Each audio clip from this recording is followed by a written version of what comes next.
చాలా కష్టాలు ఎదుర్కొన్నారు, అది అందరికీ తెలిసిన విషయమే, చాలాసార్లు మీరు బహిరంగంగానే చెప్పారు. ఇన్ని కష్టాలు, ఇంత జీవితం చూసిన తాలూకు అనుభవం మీ పాత్రల పోషణలో మీకు సహకరించి ఉంటుంది కదా? డెఫినెట్లీ.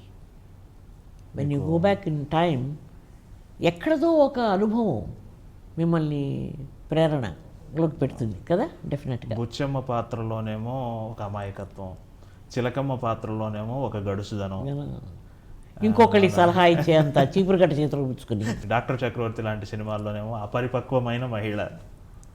పరిపక్వమైన మహిళ, భర్త ఇంకెవరితోనే మాట్లాడితే కూడా అనుమానించే పొసెసివ్ నేచర్ ఉన్న ఒక ఆడది స్త్రీ. అదే. ఒక పక్కేమో సావిత్రి గారు అదొక స్టైల్లో అలా విజృంభించటం, మీరు ఒక పక్క ఇలా విజృంభించటం, ఇద్దరు ఒక అవగాహనతో బ్యాలెన్స్ చేయడం. ముందు మనం బుచ్చమ్మ పాత్ర గురించి మాట్లాడుకుందాం. గురజాడ వారు మీకే రాశారా అన్నట్టుగా అనిపించిందా అండి? అనిపించింది. ఓకే. అది ఎలా, మీరు కన్యాశుల్కం నాటకం ముందే చదివారా? అస్సలు చదవలేదు. మరి ఎలా ఆ పాత్ర అలా అంతలా ఎలా మీకోసమే ముద్రించబడింది అన్నట్టు? అది న్యాచురల్గా జరిగి ఉండొచ్చు అండి. అది అది నేను చదవలేదు నిజంగా. తర్వాత ఇంత గుర్తింపు వచ్చిన తర్వాత గురజాడ వారి అవార్డు నాకు లైఫ్ టైం అచీవ్మెంట్గా తీసుకెళ్ళి విజయనగరంలో ఇచ్చిన రోజులు నిజంగా అది ఒళ్ళు పులకరించిందండి నాకు. ఓహో, నిజంగా నేను మంచి పాత్ర చేశానన్నమాట అనుకున్నాను. కానీ సావిత్రి గారు మీరు ఎదురుపడే సందర్భం లేదా సినిమా మొత్తం మీద అనుకుంటా? ఉంది. నాకు గుర్తుండి క్లైమాక్స్లో ఏమైనా ఎదురుపడతారేమో. మేబీ సౌజన్యారావు పంతులు గారి ఇంటికి మిమ్మల్ని గిరీశం గారు తీసుకొచ్చాక అక్కడేమన్నా ఎదురుపడ్డారేమో. అది మీరిద్దరూ మీ పాత్రలు ఇన్ని అంత ఫ్లరిష్ అవుతాయని ముందే ఏమైనా ఎక్స్పెక్ట్ చేశారా ఆ షూట్ టైంలో? అంత మెచ్యూరిటీ లేదండి, అంత పరిజ్ఞానం లేదు ఆ రోజుల్లో. ఆ డైలాగ్ డెలివరీ, గురజాడ వారు రాసిన డైలాగ్ డెలివరీ, ఏమిషా అలా చెప్పాలి, అది ఎవరు ట్రైన్ చేశారు మీకు? అక్కడ సెట్లోనే చెప్పేవారు ఈ భాష ఇలా ఉండాలి అని.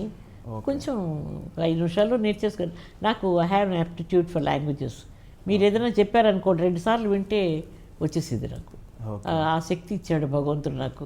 అందుకని ఇన్ని భాషలు నేను డబ్బింగ్ లేకుండా ఈ రోజుకి నేనే మాట్లాడుకుంటున్నానంటే, హిందీ, తమిళం, కన్నడం, తెలుగు, ఇంతవరకు నాకు డబ్బింగ్ లేదండి అసలు. అవునా? అది తెలిసిన విషయం. అది ఆ భాష మాస్టారు విధవళ్ళు పెళ్ళాడడం తప్పు కదుషండి అని నూతి దగ్గర అడుగుతుంది కదా.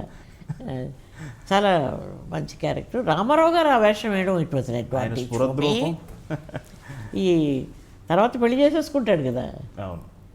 విధవాళ్ళు వివాహం చేసుకోకూడదు అని అంటే ఏదేదో ఇంగ్లీష్లో మాట్లాడతాడు, ఏదో చెప్తాడు.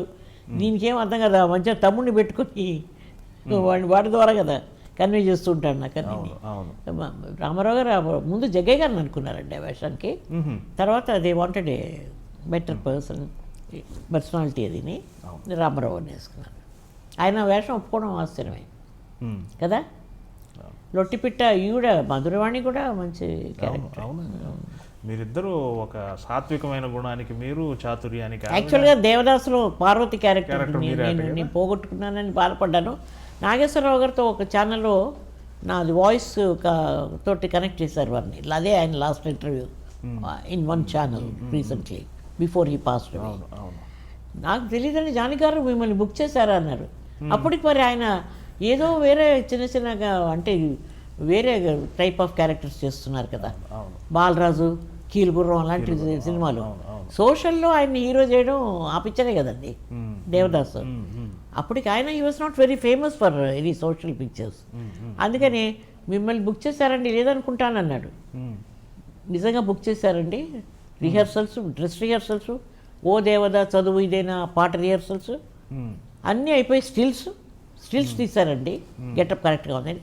సముద్రాల వారి ఇంటికి వచ్చి షావుకారు అయిన తర్వాత కరెక్ట్ పార్వతి క్యారెక్టర్కి ఆ ఇన్నోసెన్స్, ఆ ఏజీ, ఆ నాజూక్తనం కరెక్ట్గా ఉంటుంది అని బుక్ చేసుకున్నారండి. రేపు పొద్దున షూటింగ్ అనగా లెటర్ పంపించారు ఇంటికి, your services are terminated, you are not there in the movie. ఈ విషయం సావిత్రి గారికి తెలుసా? అదేనండి, కారణం చెప్పకుండా రేపు పొద్దున షూటింగ్ అనగా నన్ను తీసేశారు. తీసేసి your services are terminated, you are not in this movie అని లెటర్ పంపించేశారు ఇంటికి. కారణం చెప్పున్నా ఎందుకు తీశారో పలానా కారణం అని బాధ తగ్గుండేదేమో. 10 రోజుల పాటు బాధపడ్డానండి. వాళ్ళే వచ్చి నన్ను వెతుక్కొని నన్నే వాళ్ళు చూస్ చేసుకొని ఆ క్యారెక్టర్కి నన్ను ఎందుకు ఇలా చేయాల్సి వచ్చింది, నేనేం తప్పు చేశాను అని బాధపడ్డానండి. చిన్న వయసు కదండి, 19-20 ఏళ్ళప్పుడు ఏం తెలుస్తుందండి నాకు.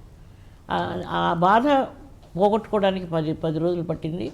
ఇంకా తర్వాత అంతే, ఇంకా నో లుకింగ్ బ్యాక్.